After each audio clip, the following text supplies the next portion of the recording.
Hello gorgeous, I'm the Fairy Voice Mother, and today I'm going to be comparing Lady Gaga's two different national anthems. One she did at Joe Biden's inauguration that I've already done a reaction to. I'm going to compare that with the one that she did at the Super Bowl in 2016. I remember this Super Bowl 2016 rendition that she did of the national anthem. Like, I was totally mesmerized. It blew my mind. So I wanted to refresh my memory. I'm going to compare these two different performances in terms of vocal technique. I'll give you my opinion on them, but more importantly, I want to tell you about different techniques that she's been using. If you were wondering why her voice can sound so different doing the exact same song. I'm really excited to watch this Super Bowl one because it's been a minute. If you haven't seen my reaction to the inauguration performance, then feel free to go check that out. But we're going to get started straight away on this Super Bowl one and see what's up. Here we go. Oh, say, can you see by the dawn's early light? I'm already like fully in love with this performance. Oh my gosh. This is such a captivating way to open this song. The finger is out. Can you see? It's resonating very high up in her cheeks. The tongue is active. It's really, really involved in this vowel. I mean, just look at this woman. Oh my gosh.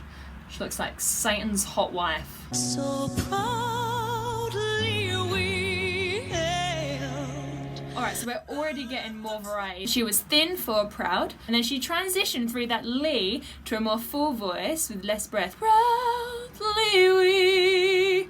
That is beautiful to listen to. So no extra tricks or like random crazy stuff. Now in comparison, this is how she performed that line at the inauguration. What so proudly we hailed. I did really like that triplet rhythm she did there. Proudly we hailed. And I guess it's kind of cool because she was proud on the word proud.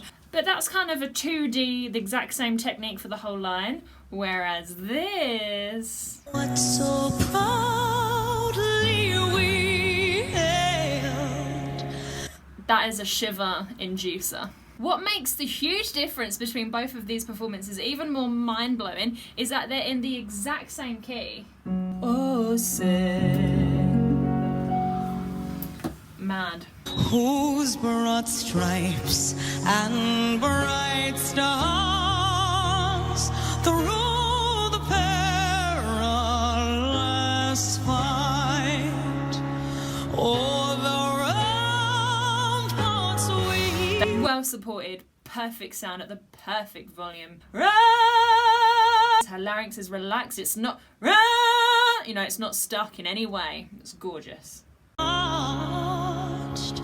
Were so gallantly streaming, and the rockets ran low, Controlled small vowels. Lovely tongue drop for the works perfect.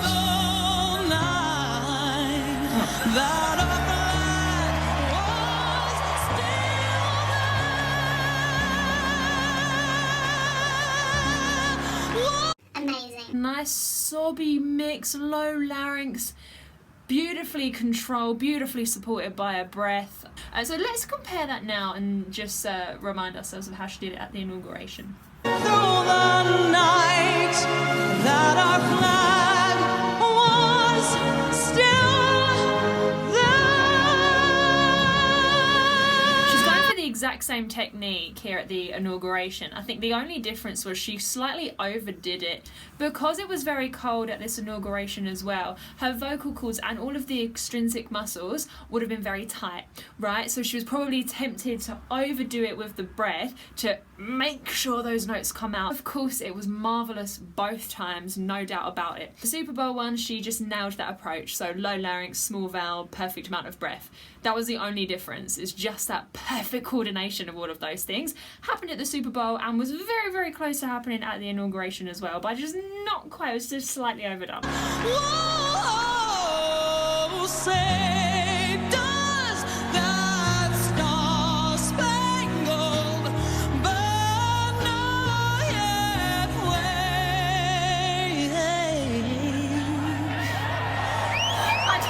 say anything about that. Hey, I can comment on the placement for Spangled. Spangled! Really twangy and belty high up in the cheeks. She didn't attempt anything like that in the inauguration. I think it was Spangled, so you can't really compare the two. But in terms of comparing that belt to the kind of belt that she did to sustain the long notes, if she did that how she did it before, it'd be spa. So the exact same note, spa. For her long sustained notes, to get her nice even vibrato and stuff, she seems to choose the low larynx version rather than that up in the cheeks way to sustain. Oh, the land of free.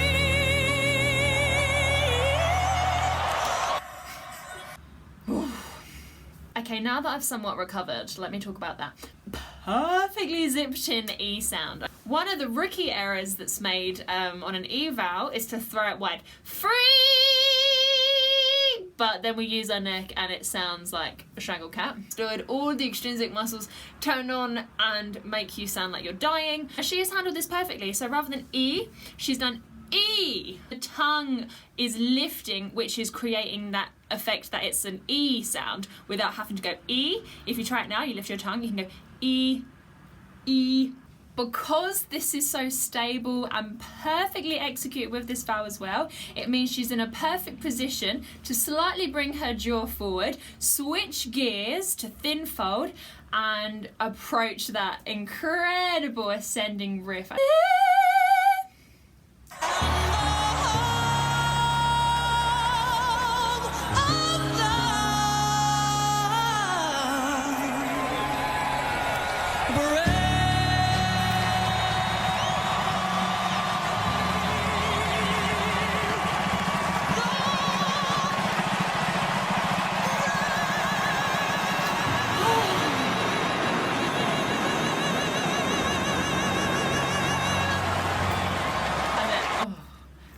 I'm obsessed.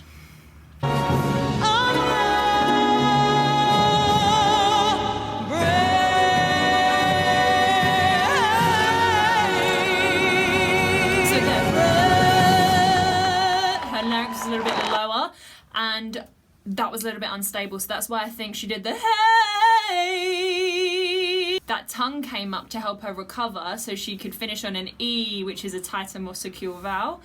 So she didn't need to do that in the Superbowl one.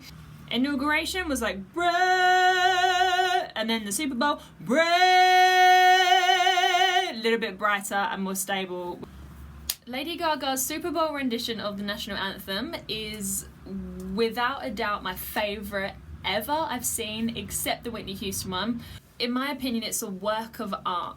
The way that she uses all of her different techniques to create this masterpiece, this like flurry of different vocal sounds at the perfect moment with perfect control. This is iconic and virtually unparalleled. There's something very beautiful about her inauguration one as well. I think people were floored by this beautiful woman's like evident patriotism and how she really sang her heart out throughout the whole thing, and that's like the singing her heart out is very evident at this inauguration. I think that's why perhaps she didn't change up her technique and stuff, because she was just so proud to be there singing this song that it was just full on power the whole time, and like I respect that so much. So I'm just commenting on these two performances based on what makes me tick as a vocal coach and what I personally prefer to listen to.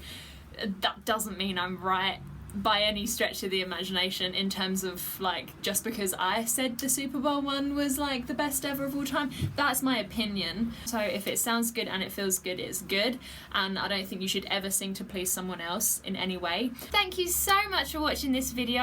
If you have a live performance in mind that you'd like to see me react to, please let me know in the comments. I'm also really interested to know your opinion about which performance you preferred, whether it was the Super Bowl one or the inauguration, and why. It's so fascinating how we have such an eclectic range of ears and we all prefer different things when we're listening to a singer. Variety is the spice of life. Have a beautiful day. I love you very much and I will see you next time. Bye!